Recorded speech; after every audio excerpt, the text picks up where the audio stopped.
you.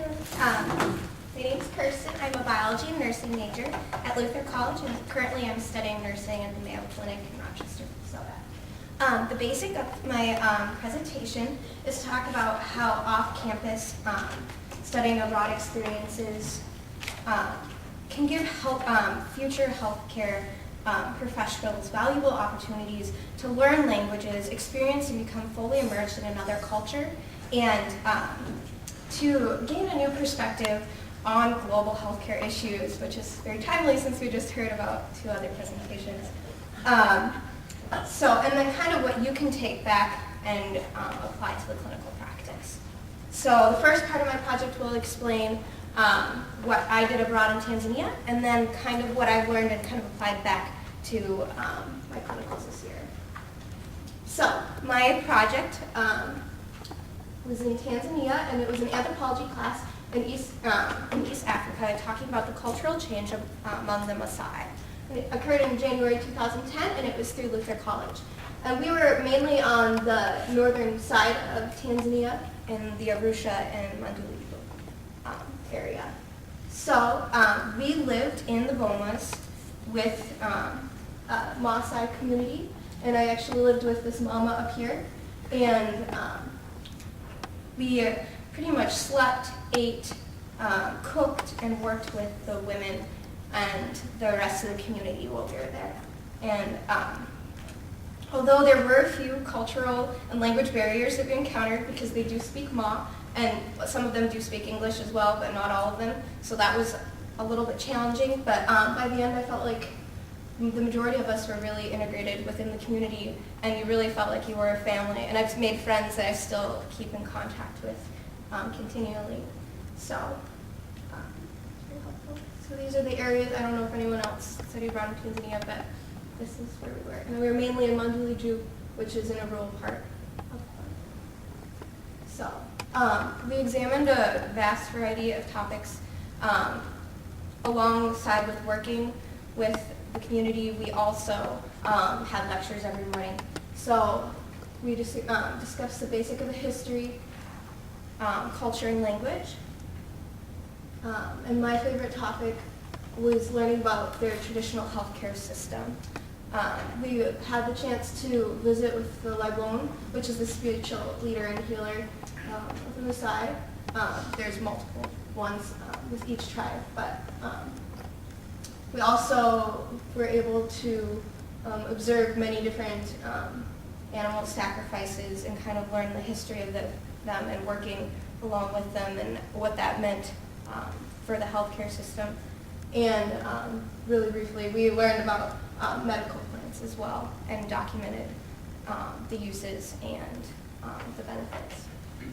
So, we also had the chance to meet with many community grassroots leaders and talk about FGM, female genital mutilation, and talk about how they're working to overcome and work with younger women to not do those practices as much as anymore. And then we also went and visited a few different HIV and AIDS clinics, as you can see here. Really briefly, we talked about education as well, and had the chance to visit many different schools. And we also talked about the environment and the Maasai roles with the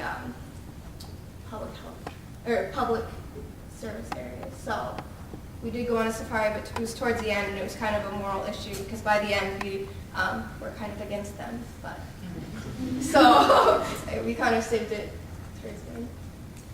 So bringing it back to the States, I've always heard this idea that people usually don't understand their own culture until you go to another culture. And I didn't know what that really meant until I had the chance to live among the Maasai community and examine the variety of topics from education to healthcare to the environment, and really understand with living with them and understanding with their perspective. I got to understand their own culture and my own as well. And I think that was more important in the end, was actually understanding how my culture differed.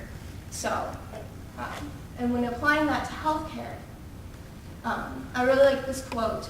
It is much more important to know what kind of person has a disease than what kind of disease a person has. And when you're able to study abroad, you're confronted with your own culture and another culture.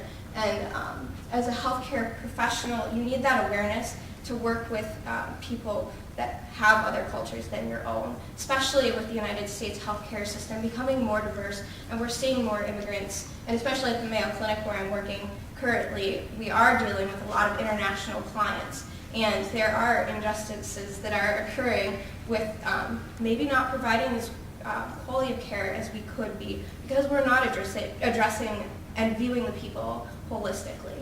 So it's kind of to work off of what Tequila said earlier about she experienced those same sort of like issues, the cultural barriers of the language barriers, like the touching and when not to touch in the personal space. Those are big issues that nurses, doctors, physicians are all encountering on a daily basis. And also the fear of being infected with an infectious disease really does scare a lot of nurses in our healthcare system.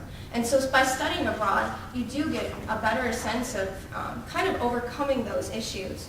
And so these are the 4 main things that I learned, that I found myself seeing an increased amount of patience to overcome cultural barriers and language barriers, being willing to go look up what's different, like how should I approach this situation, how can I work with this client to make things work, and how can I view them as a person and not just as a disease or someone from another country that I can't communicate with and I need to go call the translator instead.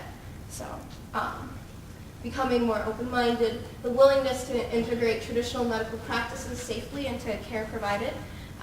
That's another big issue that we've been dealing with at the Mayo Clinic, that patients want to bring in spiritual healers, and although they often do, the healthcare profession not always is positive towards that. And so as a nurse, I can be an advocate and say, well, hey, let's view this client like holistically, and maybe this is what they need to feel better. So overcoming those basic barriers will allow you to become a patient advocate.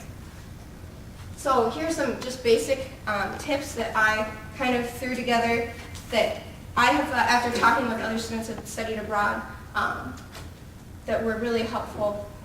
Becoming more aware of your own culture and of other cultures, familiarizing yourself with other traditional practices and how that affects the patient, and to take the time to ask questions, I think, is really important because often people aren't